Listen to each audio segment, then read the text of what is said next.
বিশ্ববিখ্যাত বিজ্ঞানী Thomas Alva Edison ২০০০ বার ব্যর্থ হওয়ার পরে সফলভাবে বৈদ্যুতিক বাল্ব আবিষ্কার করেছেন। এই তথ্য আমরা সবাই জানি, কিন্তু কখনো কি সরজমিনে নিজ চোখে বৈদ্যুতিক বাল্ব ফ্যাক্টরিতে তৈরি হতে দেখেছেন? চলুন আজকে এই চমৎকার অভিজ্ঞতা আমরা নিয়ে নিই। হতে পারে এই চমৎকার বৈদ্যুতিক বাল্ব ম্যানুফ্যাকচারিং ভিডিও দেখার পরে এ নিয়ে ব্যবসা করার ইচ্ছা আপনার মনে জাগতে পারে। বৈদ্যুতিক বাল্ব তৈরির প্রাথমিক কাঁচামাল হচ্ছে গ্লাস টিউব। আপনারা স্ক্রিনে যে গ্লাস টিউব দেখতে পাচ্ছেন, এটা নির্ধারিত স্থানে কাটিং করা হয়, যার অগ্রভাগ তীব্র ফায়ার স্প্রে দ্বারা গলিয়ে সেটাকে আবার সমান্তরাল করা হয় এবং নির্ধারিত দূরত্বে সেটাকে কাটিং করা হয়। প্রিয় দর্শক, আপনাদেরকে জানিয়ে রাখি, এখানে যে বাল্বগুলো তৈরি করা হচ্ছে এগুলো কিন্তু টেবিল ল্যাম্পের বাল্ব এবং এগুলোর ডিউরেবিলিটি অনেক বেশি।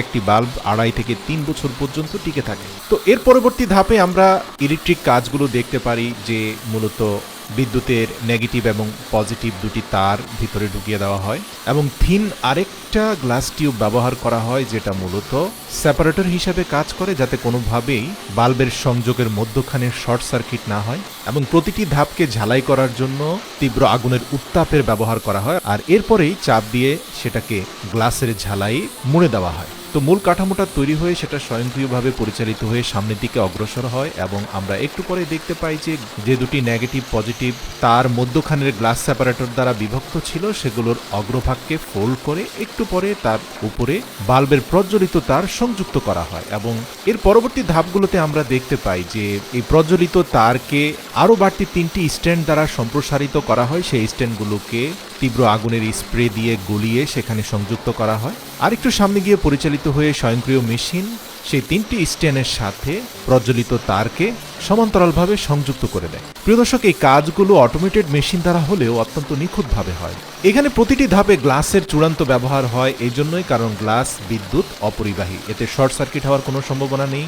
একটু পরে যাওয়ার পরে আমরা দেখতে পাই যে এই বাল্বের নিচের অংশে এসএস এর একটা কাভার সংযুক্ত করে দেওয়া হয়। সামনের দিকে পরিচালিত হয়ে মূলত যে টেবিল ল্যাম্পের মূল খোলসটা কাচের তৈরি, সেটা সংযুক্ত করে তার ভেতরে প্রজ্বলিত বাল্বের মূল কাঠামো, যেটা এতক্ষণ ধরে তৈরি হচ্ছিল, সেটা তৈরি হয় এবং সামনের দিকে পরিচালিত হয়ে তীব্র আগুনের উত্তাপের মাধ্যমে নিচের টোটাল অংশটাকে বাল্ব সহ উপরের সাদা কাচের খোলস সহ সবগুলোকে ঝালাই করে সংযুক্ত করে দেওয়া হয়, যার ফলে এটা শক্তপোক্তভাবে একে অপরের সাথে লেগে যায় খুব সহজেই, কিন্তু এটা সেপারেট হয় না। একটু সামনে গিয়েই বাল্বগুলোর প্লাজমা টেস্ট হয় সেগুলোর কোয়ালিটি কন্ট্রোল হিসাবে। তো মোটামুটি এই ধাপের কাজ শেষ হলে এবার একটু ম্যানুয়াল কাজ করতে হয়। প্রিয় দর্শক, স্পেশালি বিদ্যুতের যে প্লাস এবং মাইনাস সেটা ঠিকভাবে সেপারেট হয়েছে কিনা এটা হাত দিয়ে পরীক্ষা করা হয়। এই কাজটা অন্তত অটোমেটেড মেশিনে করা হয় না, কারণ বলা তো যায় না, কোনোভাবে ভুল হয়ে গেলে উল্টো বাল্ব লাগাতে গিয়ে সেটা ব্লাস্ট হতে পারে। তাই প্লাস এবং মাইনাস তারগুলোকে আলাদা করে একটা স্মুথার মেশিন দিয়ে সেটাকে আরও স্মুথ করা হয়, আর একটু সামনে গিয়ে প্লাস মাইনাসে বিদ্যুৎ সংযোগ দিয়ে প্রত্যেকটা বাল্বকে টেস্ট করা হয় যে সেগুলো ঠিকভাবে চলছে কিনা।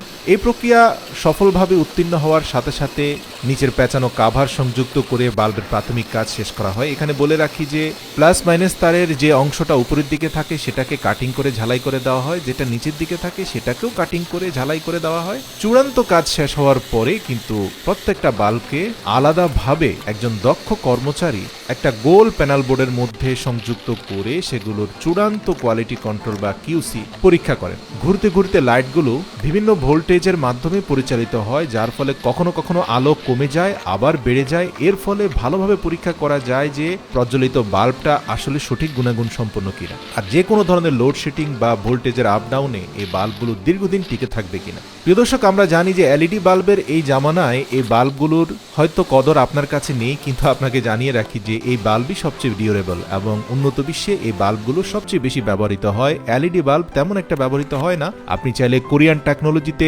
একই ধরনের বাল্বের প্রোডাকশন বাংলাদেশে করেও ব্যবসা করতে পারেন।